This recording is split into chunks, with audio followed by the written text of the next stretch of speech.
there's no guarantee that you're going to be a minister. But to become a deputy prime minister was never in my dreams. Gan Kim Yong is Deputy Prime Minister and Minister for Trade and Industry. His career started in the civil service, and he later joined the private sector, where he was CEO and President of Net Steel. He entered politics in 2001 as an MP and joined the government in 2005. During the COVID-19 pandemic, Mr. Gan co-chaired the Multi-Ministry Task Force as Health Minister. In May 2024, he was appointed Deputy Prime Minister by incoming Prime Minister Lawrence Wong. I'm Sumiko, Executive Editor of the Straits Times. I'm meeting Mr. Gan at his office in the Treasury.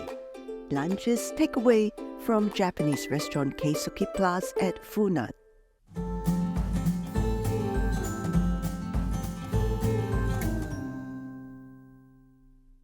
Mr. Gan, could you tell us how you became DPM? What was the process like?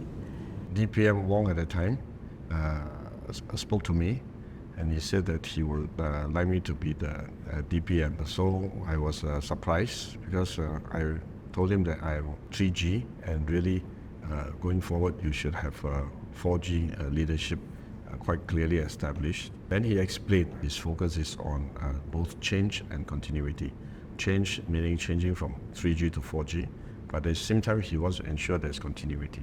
So he wanted to have someone that is more senior, more experienced, to help to guide them, to support them, and to give alternative views to the various issues that may crop up. So of course I asked him for how long do you want me to be in.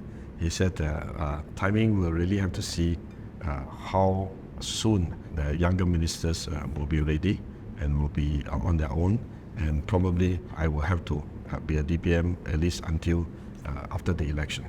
So I think after the election, depending on who is elected, which posts, how the cabinet is formed, and the strength and weaknesses of the cabinet colleagues, and see whether we have a ready team to move forward. If necessary, I may need to stay on for a couple more years after that, and we'll see how it develops, and we'll make a decision at that point in time.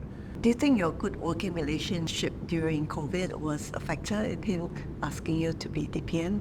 I don't think that was a major contribution, but the fact that I've been working with him over many years on the COVID-19 crisis probably deepened the understanding and the rapport between the two of us. I think that is a fact. I don't know to what extent that played a role, but I would imagine that he would have weighed all the factors. It's not just because we work together on COVID-19. The GA will have to be called sooner rather than later. What do you think? I don't know whether sooner or later. Sooner or later. Sooner or later. But what do you think would be a good win for the PM? I wouldn't project a number, but I would imagine that the key is really whether people support him. The engagement is very important, more important than the actual votes. When you engage with people, people understand who you are, people feel that they can share with you, and you share their passion and ambition and their concerns. I think this will generate support for the party and for him in particular.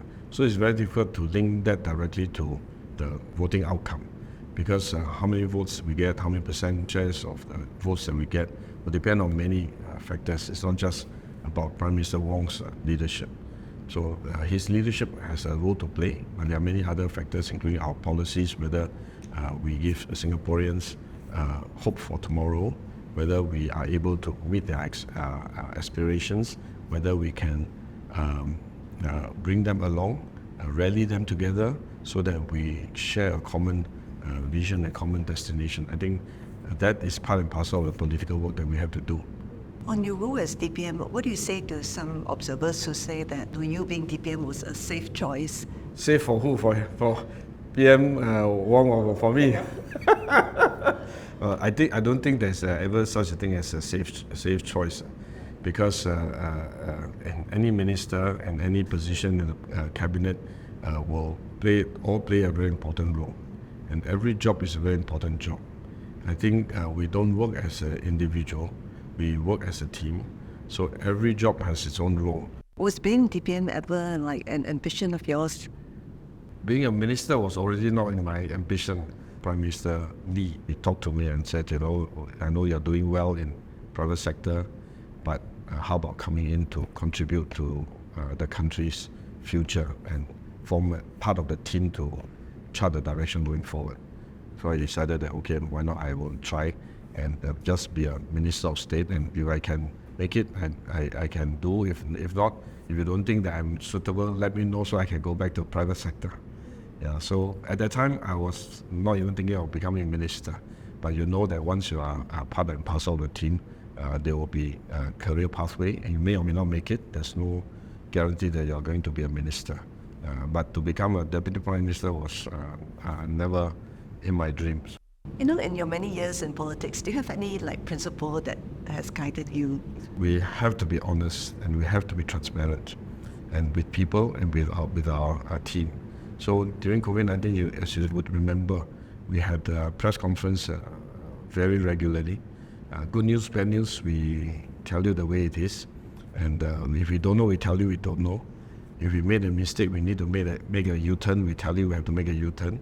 So I think that way you build trust, and that way you will then be able to operate very efficiently and very openly, and if you need to change, you change.